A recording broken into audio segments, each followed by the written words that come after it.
Make sure to stay till the end. It may not be the fuse, or you may need a special procedure after replacing the fuse. We'll explain what it is.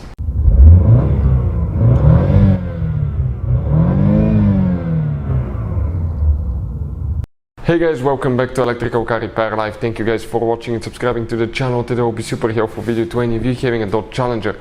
If you have a Dodge Challenger and you're trying to find the fuse for the trunk lights, they do not work, trunk tail lights, stay with us, we'll explain where that fuse is located, how to replace it, common mistakes people make, and what else you may need to do. All that will be covered in this video today. Automatically, most people will actually open the hood, and we have one fuse box next to the engine, guys. That fuse box in the engine bay right here. Okay, if you come right there, that's the fuse box. Most people will open that and look for that fuse there, but it's not. It's actually in the trunk of this vehicle. So we'll come towards the back. You can see that Dodge Challenger was in an accident, but runs and drives like a champ. Okay, we'll be fixing it soon. Not too bad, very low mileage.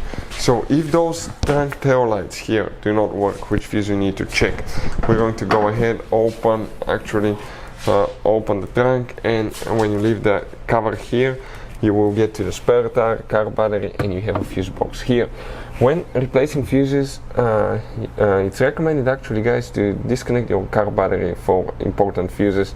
Otherwise you may end up burning control modules, electronics, and for instance, guys, okay, it really matters on these modern cars which battery terminal to disconnect and reconnect first. There is a video that talks about that if you want to check it out, which battery terminal to disconnect first.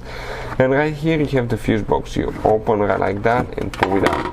Now, those are the fuses and the relays, guys, practically for the body control module here.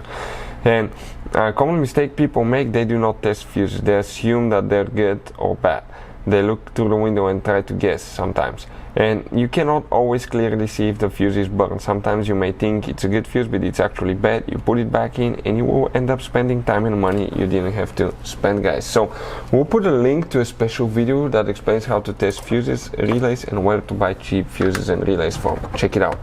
When you come here, what do we need to check? Coming from the very left side here, even if you have a missing fuse, you count it. 1, 2, 3, 4, 5. This fifth fuse, it's known as fuse F6, but it's actually the fifth in a row. You grab it with the fuse puller, okay, and you pull it out like that. And when you're ready to replace it or test it and you find out it's good, you put it back in. If you still have the problem, guys, and you replace the fuse, okay, what else can be causing the trunk lights not to work? In some cases, okay, you may have problems with the actually with the body control module, guys, deactivating that function if there was a short in the system or something like that. So in that case, what you will need to do, you may need to use a computer like that, Maxicom, like right there. I'll put the link in the description of the video below where you can get it from. You can check out the current price, features if you want to. Works on almost any car you can think of, and you can access every computer system, reset, delete codes, and some of the modern cars we work on, like that BMW, has up to 50-60 computers, guys. So you will need a computer like that. Sometimes you need to reset the body control module. Hopefully the video will be helpful. Thank you for watching. See you next time.